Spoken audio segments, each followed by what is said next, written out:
Chers frères et sœurs, la découverte du livre de la loi au chapitre 22, qui est ensuite appelé le livre de l'Alliance au chapitre 23, provoque une succession de gestes qui sont destinés à purifier le lieu sacré de pratiques contraires à ce que propose la loi.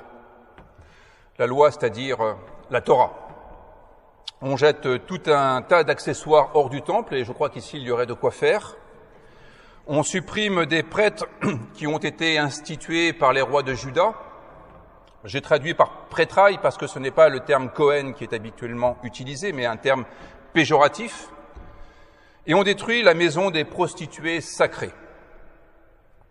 Pour les deux derniers aspects, je ne sais pas s'il y aurait des choses à faire ici, mais en tous les cas, on pourrait les prendre comme métaphore de certainement quelques purifications à entreprendre. Voyez-vous, quand on lit ce passage biblique, on est justement tout de suite attiré par ces éléments un peu exotiques. Détruire les chevaux consacrés au soleil, détruire les autels, supprimer Asherah. Mais est-ce bien là le cœur même de la réforme entreprise par Josias? Certainement, il rejette bien des formes d'idolâtrie. Il restitue une royauté fidèle à l'esprit qui présidait à l'époque de David, son ancêtre, et qui fait figure de référence pour le rédacteur du livre des rois. Et certainement, nous nous disons que tout cela est juste et bon parce que nous avons lu tout ce qui précède, et notamment la fameuse Torah, ces 5 premiers livres de la Bible, ce que nous appelons aussi le Pentateuque, parce que ce sont 5 livres, Penta. Toutes ces prescriptions, nous les connaissons, elles nous sont familières, même si nous n'avons pas l'habitude de les pratiquer, et c'est peut-être d'ailleurs là notre problème, parce que, en protestantisme, lutter contre l'idolâtrie, c'est un peu notre fonds de commerce. Alors nous sommes à l'aise. Nous sommes à l'aise avec la réforme de Josias, cette réforme du 7e siècle avant notre ère, qui fait suite à ce livre manifestement retrouvé dans l'enceinte du Temple. Toutefois, il me semble qu'il n'est pas tout à fait inutile de s'interroger sur ce que Josias a effectivement sous les yeux. Il n'est pas inutile de se demander ce qui a été effectivement retrouvé dans ce temple au moment de sa restauration. Parce que l'attitude du roi de Josias qui déchire ses vêtements quand il entend les paroles du livre de la loi montre que c'est la première fois qu'il entend ces paroles. Et voyez, c'est un peu bizarre quand même de se dire que c'est la première fois dans sa vie, 18 ans après le début de son règne, qu'il entend parler de la Torah. Alors que pour nous, c'est un peu chose évidente. Je ne dis pas que c'est par là que nous commençons notre catéchisme, mais nous avons vite fait d'arriver quand même aux 10 paroles, par exemple. Et puis les histoires d'Abraham, d'Isaac, de Jacob, la sortie d'Égypte de Moïse, sont quand même des histoires familières de tous ceux qui fréquentent l'école biblique. De nos jours, on imagine mal que la Torah, cet élément si précieux du judaïsme, ait pu être tout simplement oublié dans un coin, non seulement en tant que texte perdu, peut-être était-il dans le bureau du pasteur, mais au moins le pasteur aurait eu l'idée qu'il y avait ce texte et de temps en temps on pouvait l'utiliser au moins le dimanche matin, par exemple. Mais perdu de mémoire, sorti de l'horizon et donc inutilisé. On imagine mal que la Torah puisse sortir de l'horizon religieux tout de même, alors que cela nous semble être le cœur même de la spiritualité juive. Évidemment, si on a cette intuition, c'est parce qu'on se dit que la Torah est le bien commun des croyants, que chacun a un accès direct à la Torah. Mais la vérité est que tel n'était pas le cas à l'époque de Josias. Et cela pour 2 raisons. Tout d'abord, parce que peu de personnes avaient accès à la lecture et donc peu de textes étaient en circulation. On n'offrait pas une Torah lors des mariages. On n'offrait pas une Torah lorsque les jeunes entraient au catéchisme, à l'époque de Josias. L'écriture et la lecture étaient le domaine réservé des scribes qui travaillaient à la cour royale et qui servaient l'administration du royaume. Les textes de loi, les décrets, les accords avec les autres royaumes, tout cela relevait de leur quotidien, contrairement au reste de la population qui n'avait pas besoin de textes écrits. La parole faisait foi. L'apprentissage de l'écriture et de la lecture était donc réservé à une petite partie de la population qui était éduquée pour les besoins de sa fonction. Nul ne pensait à l'éducation pour tous, pas 95% d'une classe d'âge au bac. La deuxième raison pour laquelle les croyants n'avaient pas accès directement à la Torah, c'est que la Torah n'existait pas en fait. Du moins, elle n'existait pas telle que nous l'avons de nos jours. Si, tout à l'heure, en rentrant chez vous, vous prenez la lecture du livre de Néhémie et que vous ouvrez le chapitre 8, la lecture sera tout à fait édifiante. Le livre de Néhémie au chapitre 8 raconte ce qui se passe au retour de l'exil, 100 ans à peu près après ce que Josias accomplit à Jérusalem. Esdras et Néhémie sont face au peuple et ils font la lecture de la Torah. Et les prescriptions abordent la question des fêtes. Il y a Rosh Hashanah et puis il y a Sukkot. Eh bien, pour qui a lu la Torah, il y a un petit souci. C'est qu'il manque Yom Kippour. Cela signifie qu'à l'époque de Néhémie, la Torah n'était pas encore achevée, que la fête de Yom Kippour a été intégrée ensuite. Autrement dit, la Torah n'est toujours pas finalisée quelques dizaines d'années après la lecture qu'en fait Josias. Si une partie de la Torah a certainement été composée par l'un de ses prédécesseurs, Ézéchias, qui avait lui-même entrepris une réforme importante, et que la rédaction s'est poursuivie sous Josias, elle n'est toujours pas achevée à cette époque. Ce que lit Josias n'est donc ni la Torah, ni les 5 premiers livres de la Bible auxquels nous donnons ce nom de Pentateuque.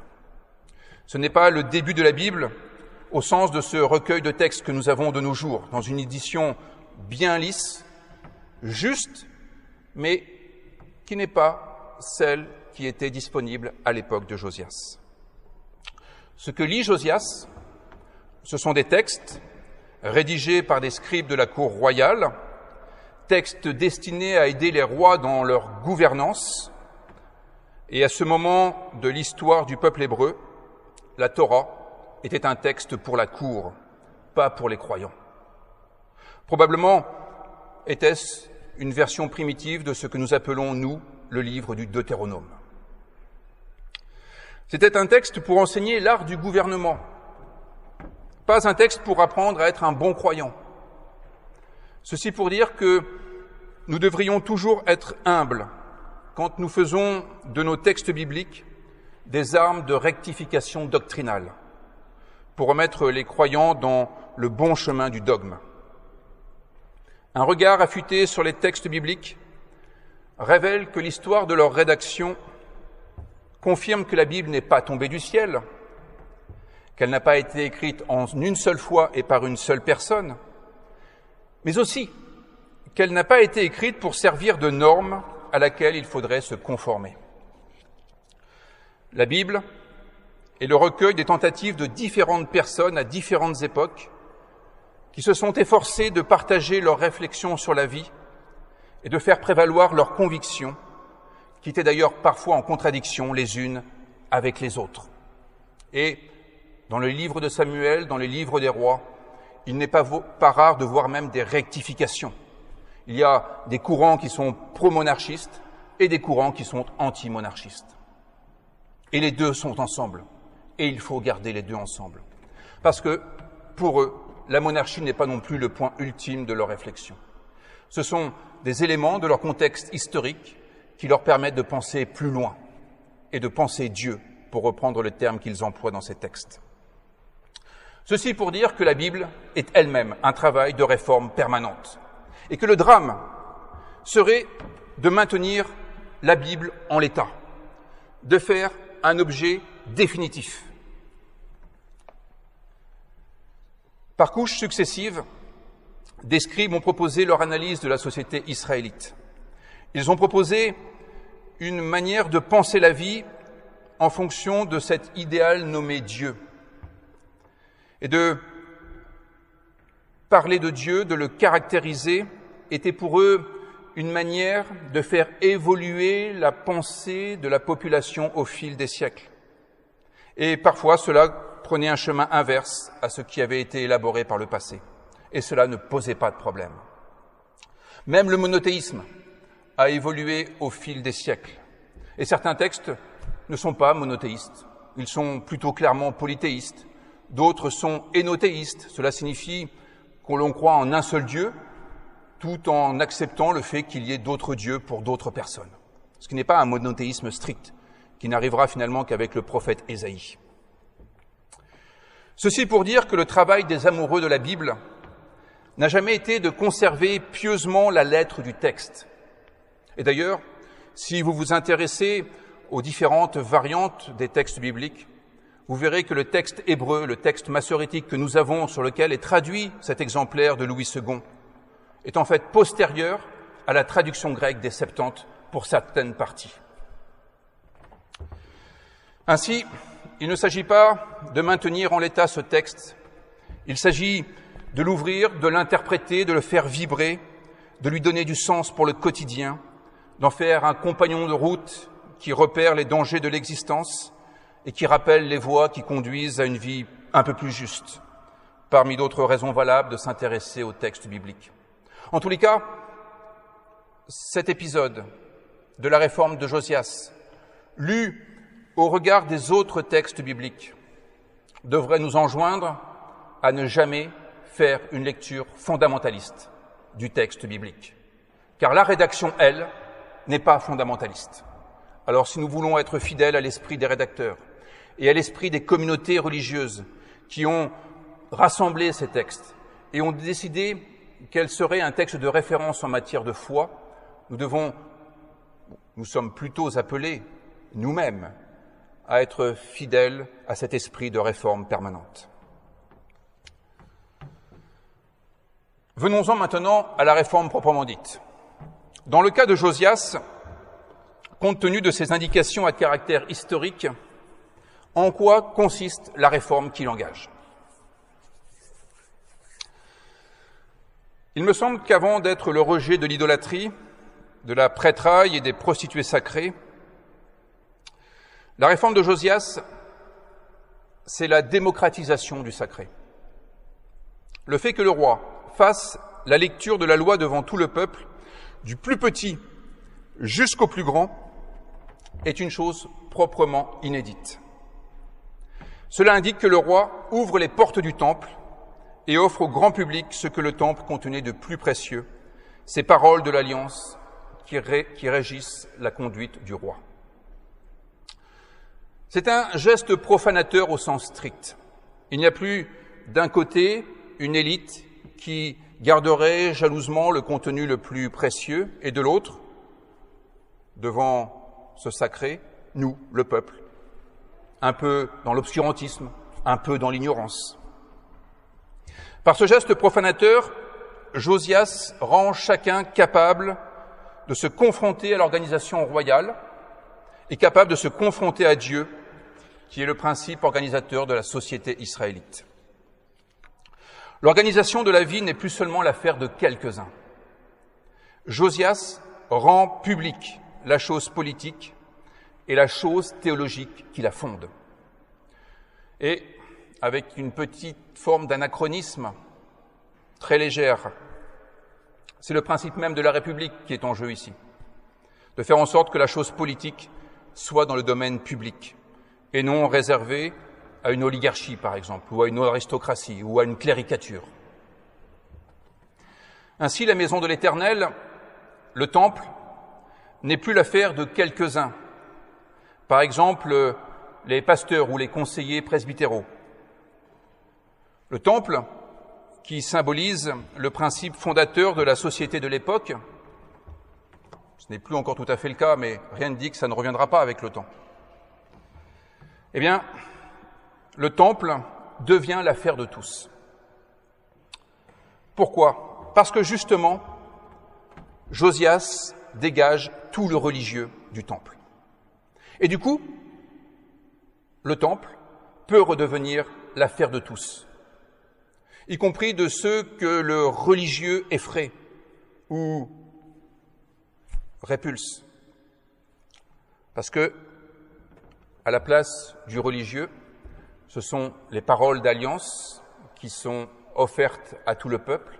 Et ces paroles d'alliance constituent une sorte de patrimoine qui permet à chacun, qu'il adhère à une religion ou non, qu'il ait des pratiques rituelles ou non, cela permet à chacun de se positionner face à ce patrimoine et de pouvoir relire son existence au regard de ce patrimoine de paroles qui disent ce qu'il y a d'essentiel dans la vie, qui trace un horizon pour notre humanité et qui nous permet, du coup, de pouvoir nous situer par rapport à cet horizon.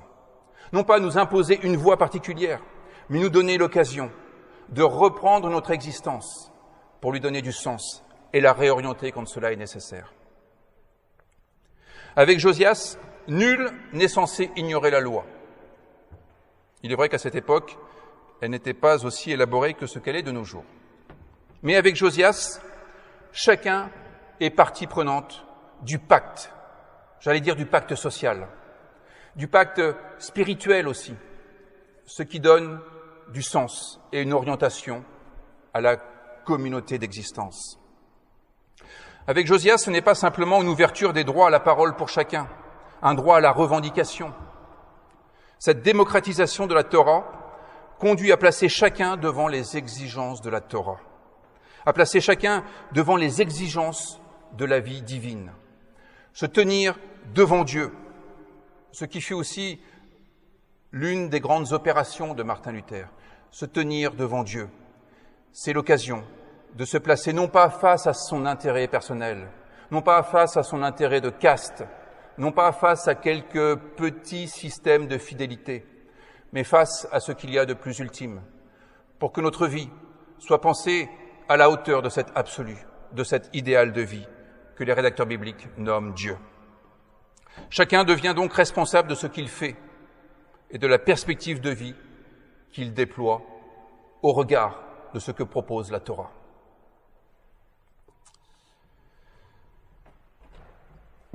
Il en résulte que ce n'est plus seulement le roi qui s'engage à suivre les préceptes de l'Alliance. C'est chaque personne qui s'engage formellement dans l'Alliance. Vous voyez, quand on y pense, cela crée une société bien particulière. Cela crée une démocratie dont on pourrait rêver de nos jours. Une démocratie qui n'est pas simplement ce que l'on affirme être l'Église, dont on dit que le protestantisme est la figure la plus haute qui soit, ce qui serait vraiment à vérifier. Mais cette démocratie où chacun est vraiment partie prenante et se sent responsable de l'intérêt général. C'est cela que Josias propose à tout le peuple, depuis le plus petit jusqu'au plus grand. Considérer que la chose publique me concerne, qu'elle n'est pas l'affaire de quelques privilégiés, de quelques technocrates. Nous sommes toutes et tous concernés par toutes les affaires publiques. Et notre part spécifique est de la penser non pas en fonction de notre intérêt personnel, mais de la penser d'une manière universelle. Chaque personne, à l'époque de Josias, s'engage formellement dans l'Alliance. Il y a une sorte de pacte républicain qui s'engage. Peut-être ce que nous aimerions bien de nos jours d'ailleurs. Chacun s'engage à prendre le réel à bras-le-corps, sans passer par l'intermédiaire du roi, de la prêtraille, des superstitions ou du commerce du sacré. Et cela a une conséquence, c'est que le peuple cesse de vivre à la merci du roi et de sa cour, puisqu'il a accès direct au réel, puisqu'il a les paroles qui lui permettent de porter la vie à son incandescence. Alors il est libre de pouvoir s'engager, il est libre de pouvoir entreprendre, il est libre d'entreprendre justement les réformes qui sont nécessaires, d'abord dans sa propre vie, dans sa propre famille, et puis dans son entourage. Vous voyez, il y a toujours quelque chose qui m'étonne. C'est une toute petite parenthèse d'ordre sociopolitique et je la réforme très rapidement. Mais je suis toujours un peu étonné, pour ne pas dire effaré, quand il y a des revendications pour dire que les gens devraient être plus payés. Mais à vrai dire, qu'est-ce qui nous engage de payer davantage nos salariés? Pourquoi faudrait-il attendre du gouvernement qu'il dise quel doit être un salaire convenable? Ne sommes-nous pas capables de savoir quel est un salaire juste pour ceux que nous employons? Vous voyez, c'est comme si Josias nous faisait sortir de la nurserie, comme si nous n'avions plus besoin d'être tenus par la main en toutes circonstances, mais que nous accédions à un véritable état d'adulte qui prend ses responsabilités et qui n'a pas le petit doigt sur la couture pour attendre sagement les paroles et la béquille nécessaires pour mener sa vie. Le peuple cesse de vivre à la merci du grand cirque religieux également, organisé par les profiteurs de la crédulité ou de l'angoisse des gens. C'est pour cela que nous nous efforçons toujours de ne pas être dans une posture sectaire qui rendrait les gens dépendants de l'Église, dépendants d'un service d'entraide, dépendants d'un pasteur qui serait leur gourou spirituel. Bien sûr qu'il n'y a aucune obligation de venir au culte le dimanche matin. Et dans une certaine mesure, il est heureux pour les pasteurs de voir qu'il n'y a pas trop de grenouilles de bénitier et que chacun exerce sa vie spirituelle de manière libre et que s'il vient le dimanche matin au culte, c'est aussi parce qu'il a la liberté de ne pas venir. Car qu'est-ce que serait la présence au culte si nous n'avions pas la liberté de ne pas venir? Eh bien, c'est le sens du grand ménage effectué par Josias, qui retire tout le folklore religieux du temple afin de pouvoir se concentrer sur l'essentiel. Un essentiel qui n'est évidemment pas confiné au bâtiment.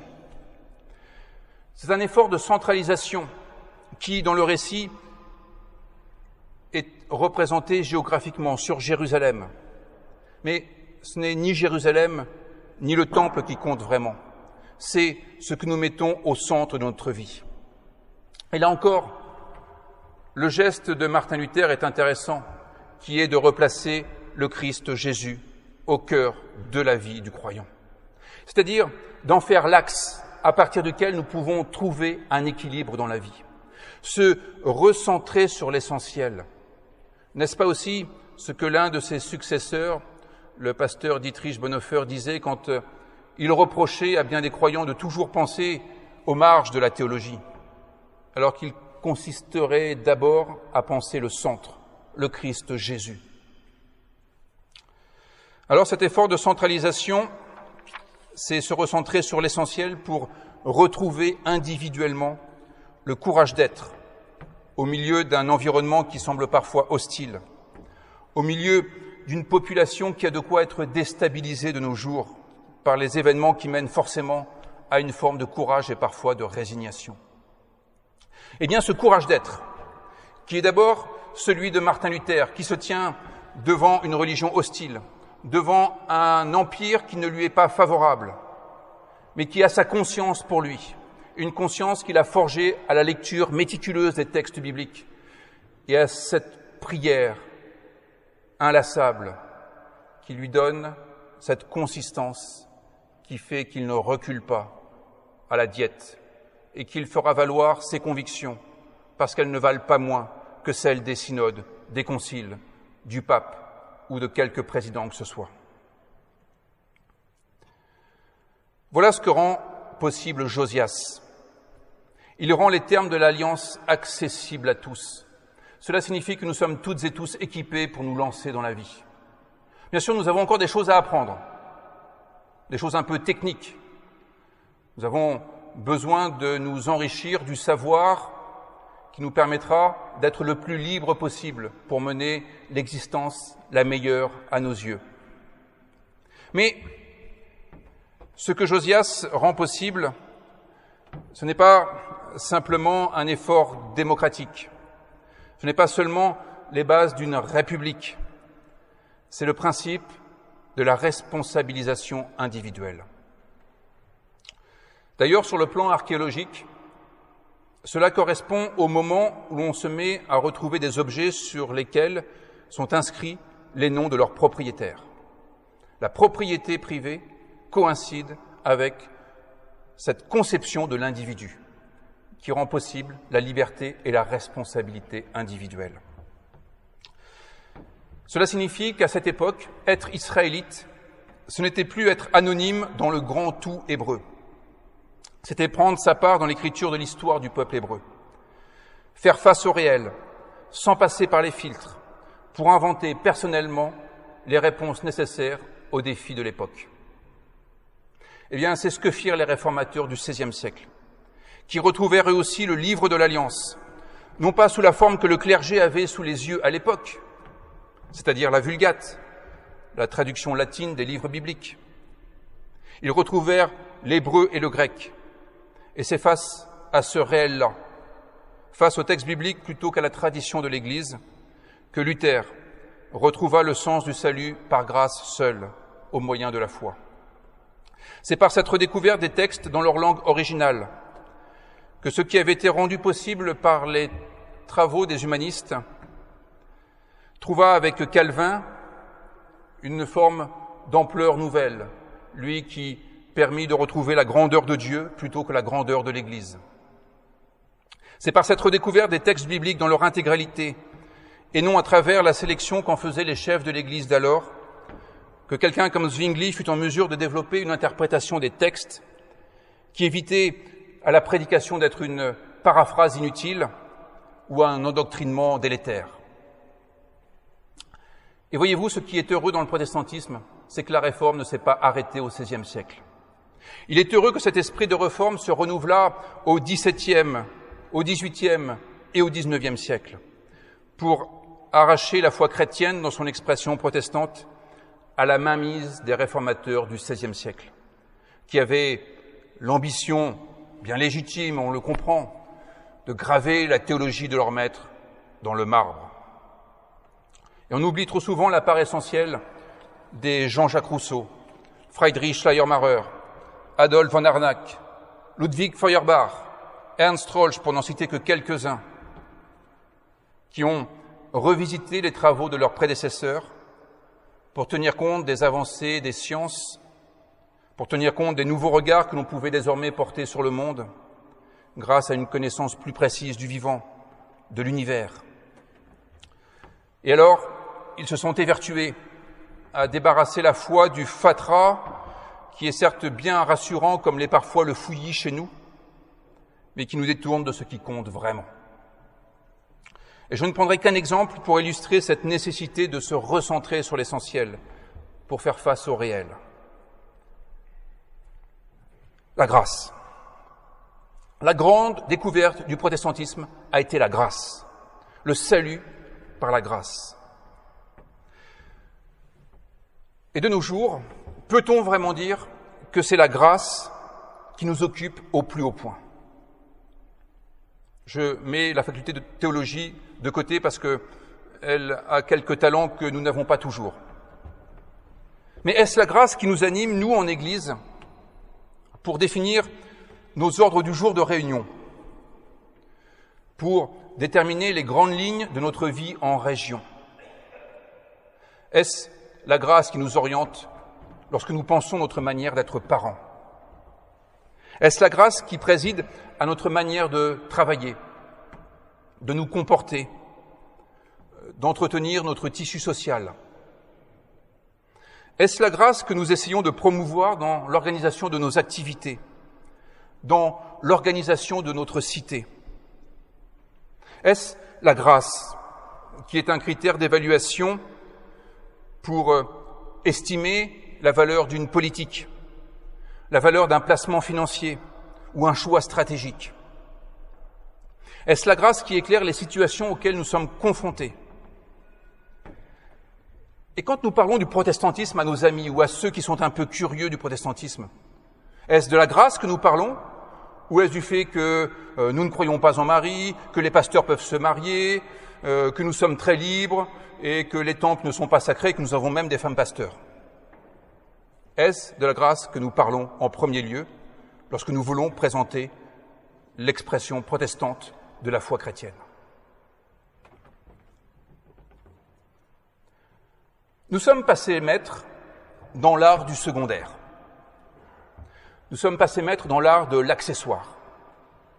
Nous excellons dans l'art de parler des choses sans conséquence finalement, sans véritable enjeu.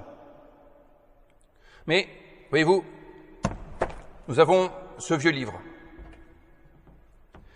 Ce vieux livre est à notre disposition pour nous donner les coups de pied aux fesses nécessaires ou les carottes dans une pédagogie plus positive. Ce vieux livre dans lequel nous replongeons régulièrement pour réformer notre religion, notre rapport au monde, réformer nos convictions, réformer nos agendas aussi, peut-être réformer notre budget. Eh bien, il me semble que nous pourrions très bien aujourd'hui, non pas simplement dans notre institution ecclésiale, mais au sein de notre cité. Pensons déjà à notre métropole. Nous pourrions déjà convenir qu'il est possible de faire alliance, de renouveler l'alliance, de faire alliance à nouveau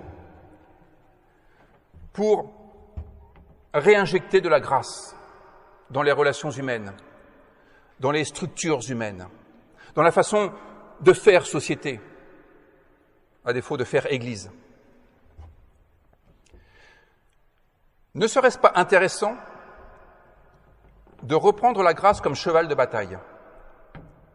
Non pas pour lutter contre une société qui serait matérialiste.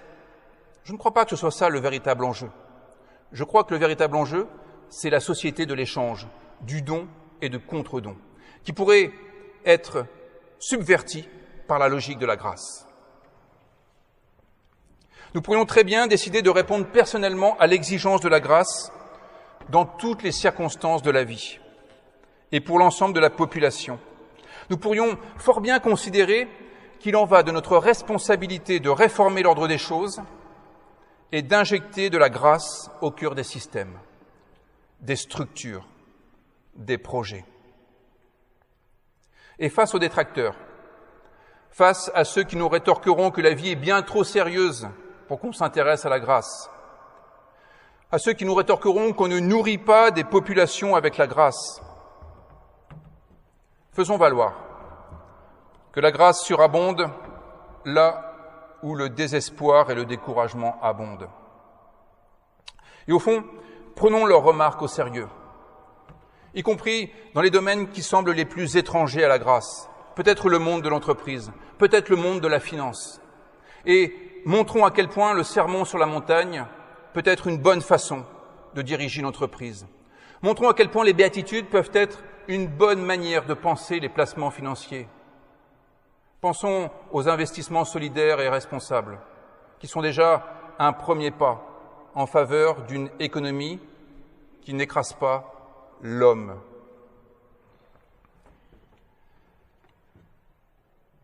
C'est ce livre de la loi qui n'était pas encore tout à fait écrit à l'époque de Josias, qui ne l'était toujours pas quelques dizaines d'années après, qu'il nous faut écrire de nos jours. Disons que la Bible n'est pas encore achevée et que nous sommes aujourd'hui les scribes, les scripteurs, qui avons à écrire les chapitres nécessaires pour engager une alliance qui sera une alliance universelle aujourd'hui. Écrire le livre qui réformera les mentalités et qui constituera la Bible d'un peuple nouveau, le credo d'une civilisation réformée, vraiment réformée, réformée pour notre temps, d'autres générations réformeront encore. Une civilisation qui ne s'attache pas aux réalités secondes, comme le font les moules sur leurs rochers, mais qui se recentre sur l'essentiel, sur ce qui rend notre vie véritablement éternelle. Amen.